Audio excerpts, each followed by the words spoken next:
everyone, I am Nikita Murthy, Faculty of Information Science and Engineering, Maharaja Institute of Technology, Mysore. Today we are going to study a topic called DNS, that is Domain Name System.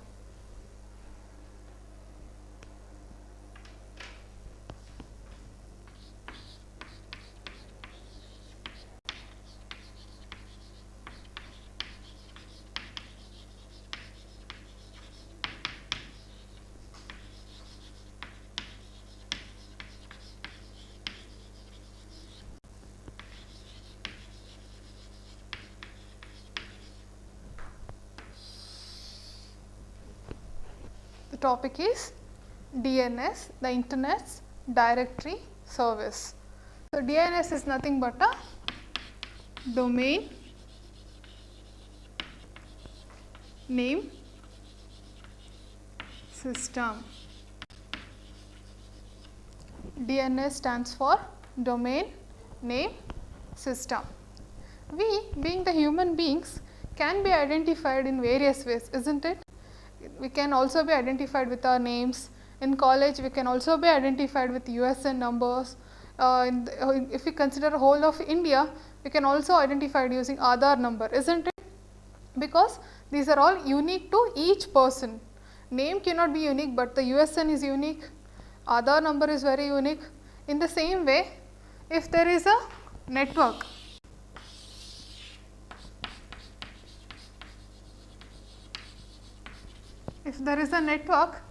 and there are so many hosts or computer,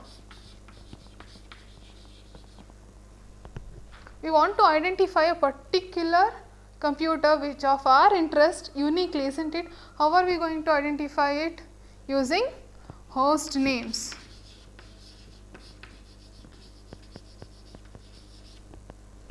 It can also be identified using host names, and it can also be identified using IP address.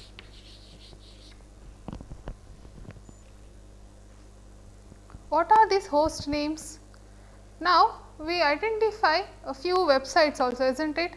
Facebook.com, education.com, MIT-Mysore.in, Google.com. These are all the examples of a host name.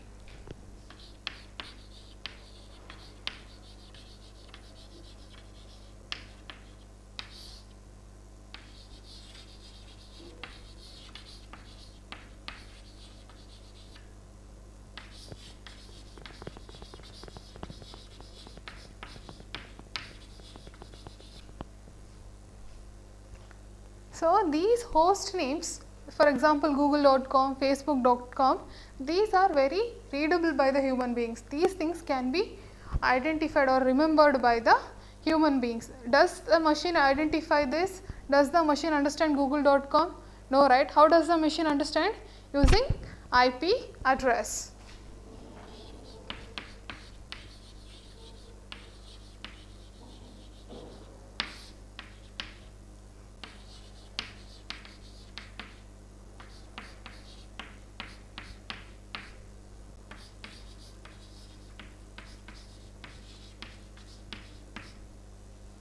So, these are the examples of a IP address. If we give this IP address, the machine or the server will understand. If we just provide google.com, it does not understand, isn't it? But can the human being remember this? Instead of google.com, can a person remember 255.110.11.1? It is quite difficult, isn't it? But human needs host names, machine needs IP address. But who is converting the host name to IP address? There should be some mechanism, isn't it? That mechanism is only a DNS. So, DNS is the process which will convert the host name to IP address.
So, the first topic which you are going to study under this DNS is services provided by DNS. So, DNS is nothing but a process which converts the host name to IP address, because host names are understandable by the human and the IP addresses are understandable by the machine. To fill this gap, the DNS will convert the host name to IP address. They say the DNS is nothing but a distributed database. It is nothing but a database. That means it's a storage of information which is distributed. It's not centralized. It is distributed over several servers. Where it is implemented? It is implemented on DNS servers. They say DNS is a distributed database implemented in DNS servers. They also say it is a application layer protocol. That means since DNS is converting the host names to IP address, it is an application layer protocol. This will help us to ask the query from this distributed database. This DNS server is also implemented on several protocols like HTTP, SMTP, FTP, etc. Now, how does this work? How does the other protocols are using DNS means? Let us take one example. That means we want to search a browser. That is why we are providing the URL called someschool.edu.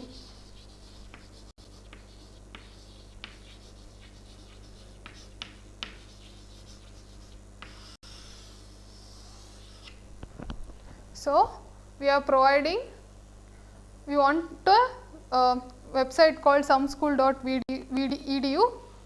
That is why we are providing the URL called someschool.edu. How does this DNS works means? Since it is a website, of course, we need a HTTP protocol to transfer the message from HTTP client to the HTTP server. But DNS will, what does it does? Whenever we have provided with the URL, the client side of the user agent, it will run the DNS application. And then what happens? This DNS application will extract the browser name from this URL, and then what it does? It will send it to the DNS server. And then after the DNS server provides the appropriate IP address which is attached to someschool.edu, it will send it back to the DNS application which is running on the user agent, and then the DNS will provide the particular IP address to the machine, and the machine will establish a TCP connection with that particular server, with HTTP server where this IP address is residing. DNS not only provides this, its main task just by converting the host name to IP address, it also provides other services.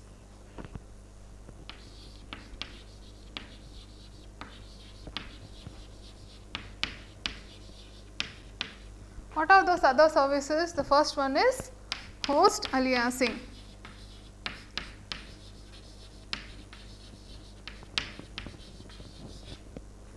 What is host aliasing? Aliasing is nothing but, we say a person can also be called with several names, isn't it? Like Bob alias Bob Shankar alias Bob Mahendra, something like that. That means same person is identified with different names. Why is it a host is necessary to alias means? Let us take an example.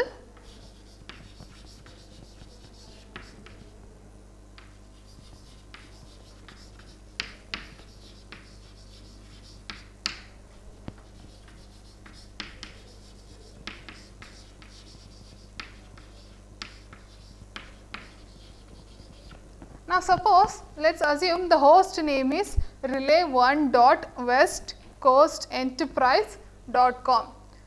Don't you think to type also, to remember also, it is very lengthy and difficult? What we will do? We will alias it to shorter names which is easeable.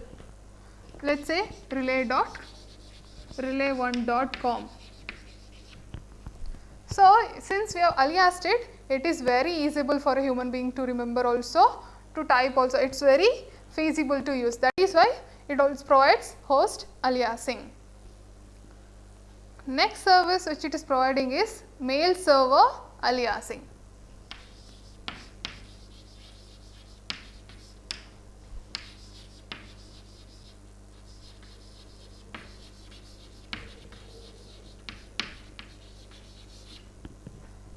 Not only it aliases the host names, it also aliases the mail addresses also. Let us say if my ID is bob@gmail.com, it is very easy, isn't it? Now suppose if it is very difficult to remember, let us say relay1 dot west coast enterprise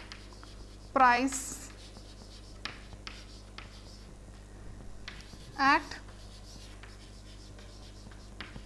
gmail.com. So, if this is the email address, it is very hard to remember, isn't it? It is very difficult. What it does? It will just alias it. It can alias it to relay1 at gmail.com.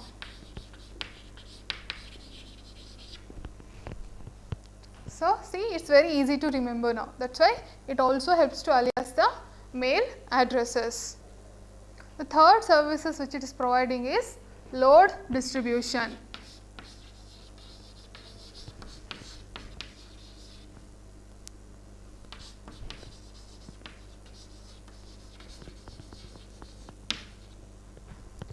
Now, suppose there are so many servers, but our network is here and it will be using only this server. What happens? All the clients which are requesting, it will all be answered using this a single server, but the load on this server is very high. So, if this crashes, the whole system goes down. Not only that, since there is so much load, its performance will become very low. So, DNS server, what does it does means, it will distribute this load to other servers also. With this load distribution, performance also increases, reliability also increases. The next topic which we are going to study is overview of how DNS works.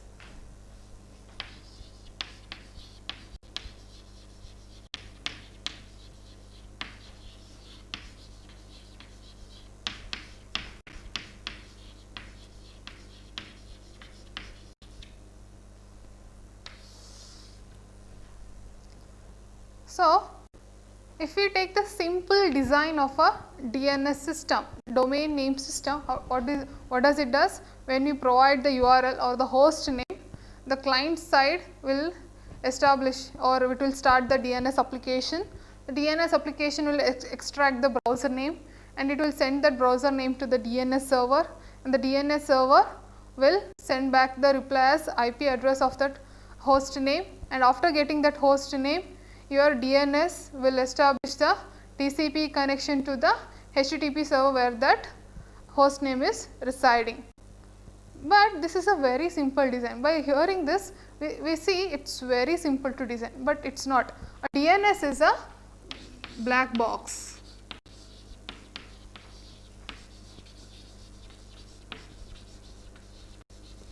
Black box means it is nothing but it is not simple as its look.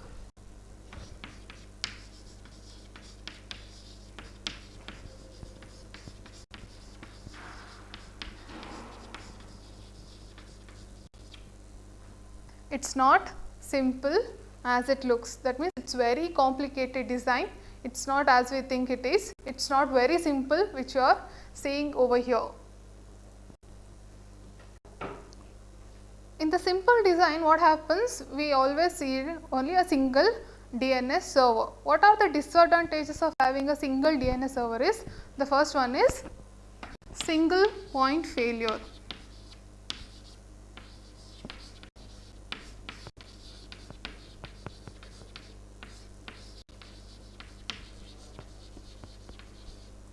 That means if the whole system is relying on a single server and if that server crashes because of some reason, the whole system will go down. So, this is the one major disadvantage. The second disadvantage is traffic volume.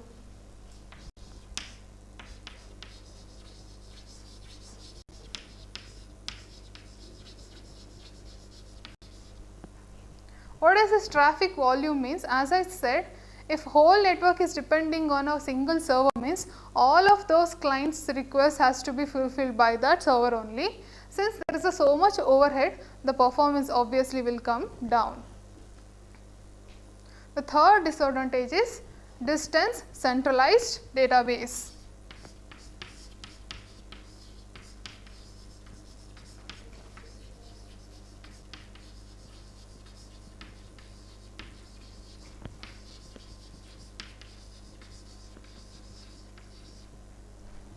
That means if there is only a single server for a whole continent.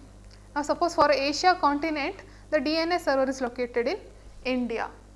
Now, suppose from other country, if it wants to change the host name to IP address, what happens? If the people in China or Japan wants to change the host name to IP address, what they have to do? They have to send directly to the DNS server which is located in India, which is very far, which is very distance. What happens? It will be traveling so far.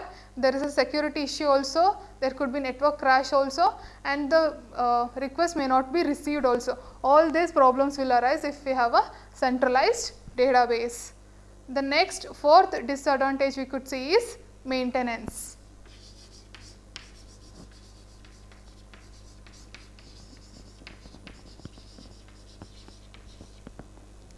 So, if we have a single server, means it has to have all the IP address of all the host names in a network, isn't it? That means it has to store so much of information. Not only that, it has to update every now and then with the new host names or new IP addresses. So, maintaining a single server could be very costly also. The only solution to the centralized database is to have a distributed database in the DNS system.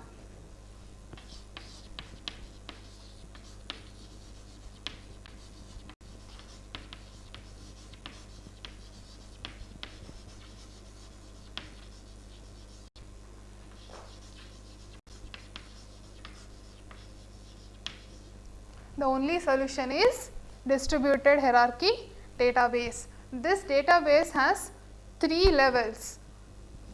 The first one is root DNS servers.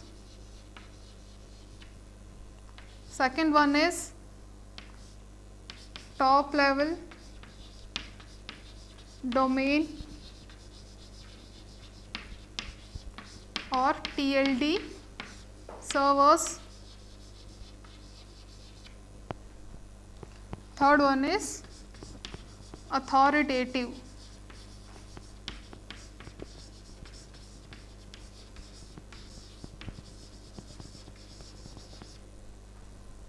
So, this database hierarchy is divided into 3 levels: root DNS servers, top level domain or TLD server, third one is authoritative DNS server. As you could see in the diagram, the top level is the root DNS servers, which has all the root or which is the root, and it contains so many servers, and the next level to the middle level is called top level domain servers. Here what happens, it is for a particular domain, it has a particular server. It could be for education domain, it has a education server, or a social media domain, it has a social media server, like this. In the middle level you could see the domain, top level domain servers, and then in the last level is the authoritative DNS servers, where for a particular publicly accessible site we have a publicly accessible authoritative server. That is means a lower level host names, could be facebook.com, google.com, all these comes in authoritative DNS servers. Now, let us say here is India and here is the Japan. Okay? That means India is one network, Japan is another network, and the DNS server is located in Japan. So, if India wants to convert the host name or to host aliasing, whatever it wants to do, it has to contact the DNS server in the Japan. So, instead of having this, we can also have a local DNS server which is local to our network.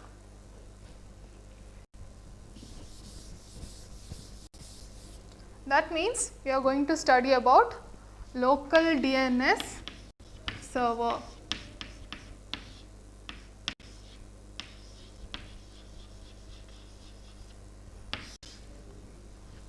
So, instead of traveling from one network to another network again and again and asking for the IP addresses, it is better to have a local DNS server which has all the information regarding all the hosts in the particular network. For example, if this is one network, if this is another network, instead of contacting the DNS server in the another network, we can always have a DNS server which is local to our network and which has all the information which is residing in this network. As you could see in the diagram, here we are showing a few example how root DNS server, how top level domain servers and authoritative server will interact with the local DNS server.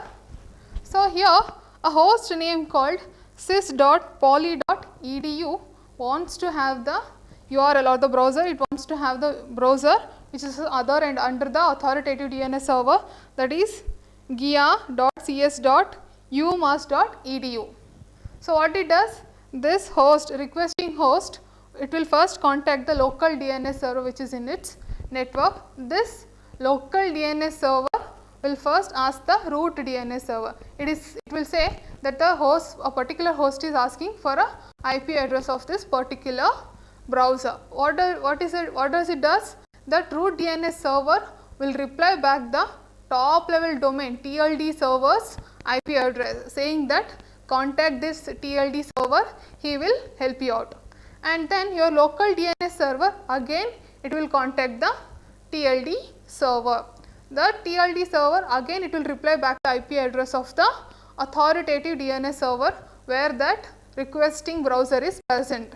It will say to the local DNS server that, look, you take this IP address of the authoritative DNS server, it will help you out with the IP address which you are asking. And then your local DNS server, again it will contact with the authoritative DNS server, and then authoritative DNS server, it will reply back with the IP address of the requesting browser. And after receiving the IP address, your local DNS server, it is giving it to the requesting host. Don't you think it's very hectic? First the request has to go to the local DNS server, local DNS server asks the root and root should reply with the TLD server, and local DNS server again asks the TLD server, and the TLD server again it will reply to the local DNS server, again the local DNS server will ask the authoritative DNS server, and the DNS server will reply back with the IP address which you are opting, and then after getting the reply, that local DNS server will give it to the requesting host. So, only solution to this problem is recursive queries.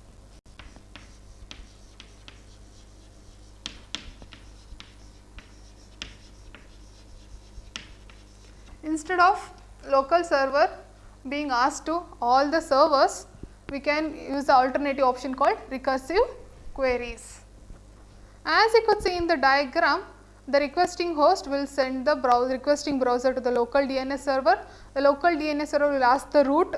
A root will contact the TLD server where that requesting browser is present, and that TLD server will contact the authoritative server where that browser is present, and then it will reply the IP address of the requesting browser to the TLD server again. TLD server will reply back to the root, and then root will contact the local DNS server, and after getting the reply, the local DNS server will reply back to the requesting host. Don't you think this is much better than the previous one? Yes, this is one of the much better, but still the developers say the first method is very efficient than the second one. The next topic which you are going to study is DNS caching.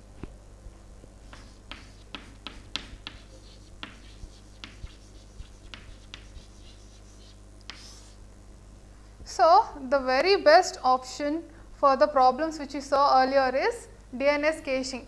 Instead of local server asking again and again the root server, the DNS server, a local DNS server could have a cache.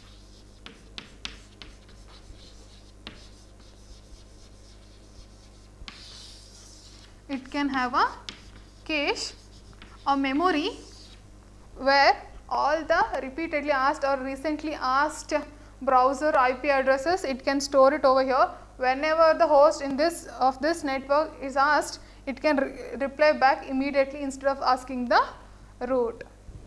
Next topic which you are going to study is DNS records and messages.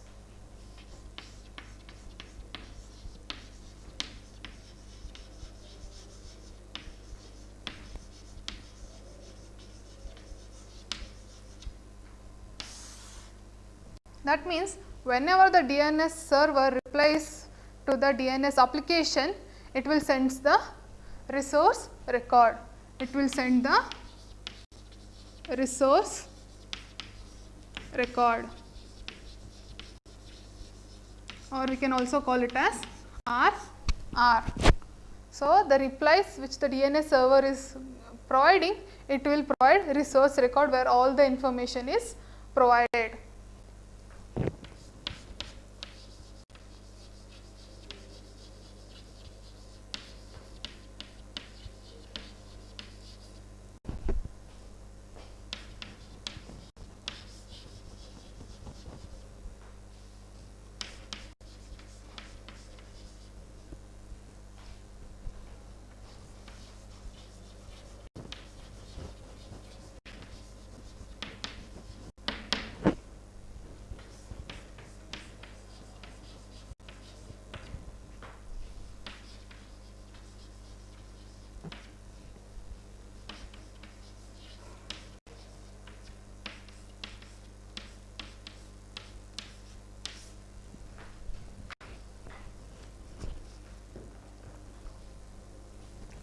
A resource record is nothing but a 4 tuple field. It contains 4 different fields. What are those? Name, value, type and TTL. TTL is nothing but time to live.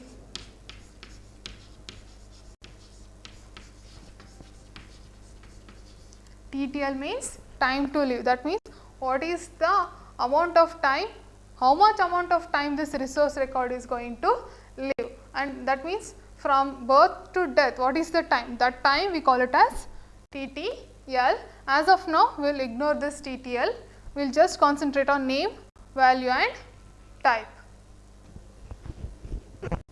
So, as you could see in the text, based on the type value, we are going to decide name and value. What is the type? Based on that, the name and value changes. The first one, if type is A, the name is host name and the value is IP address. That means this is the typical host name to IP address task. That means if type is A, the value name will be host name and the value will be IP address. If type is NS, if type is NS, the name will be the domain name. The name will be the domain name and the value will be the host name of a authoritative DNS server. That means host name of a authoritative DNS server where that IP address which you want to obtain is present. That means if the type is NS, here what happens, instead of getting the IP address directly, we are getting the host name of the authoritative DNS server. The third one, if type is CNAME, if type is CNAME, then here aliasing is happening, host name aliasing is happening. So, and suppose whatever we want to alias, whatever the original name, it will be in the value and the new name, the aliased name will be in the name. That means original name we call it as a canonical name, the value will be the canonical name and the name will be the new aliased name if the type is CNAME. If the type is MX, here also the alias is happening only for the mail servers. CNAME is for other servers, MX is for only mail servers. The canonical name will be present in the value and name will be the aliased name for that canonical name. Next topic which you are going to study is about DNS messages.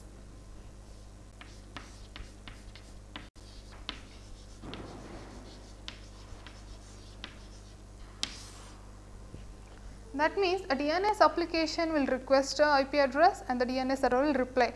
Both these messages, request and reply, both have same format.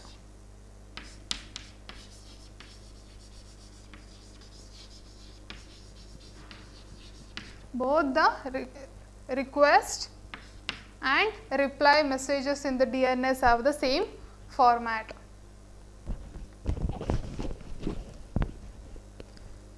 So, as you could see in the diagram, this is the general format of a DNS message. The first 12 bytes is the header field, where the first field in the header field is the identification. This identification will identify the query.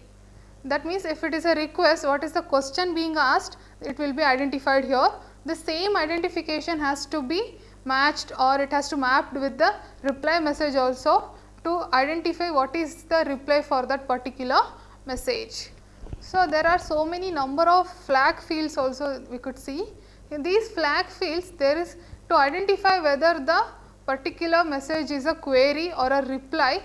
If it is a query, we will set the flag to 0. If it is a reply, we will set it back to 1. So, using these flag numbers, we can identify whether the message is a query or a reply message. The next section is the question section. The question means here what are the question we are asking, what is our request, what do we want as a reply. That question will be asked in the question section, and the reply for that question will be stored in the next section, that is a reply section. The next section is authoritative. That means it will contains the all information about the authoritative DNS server.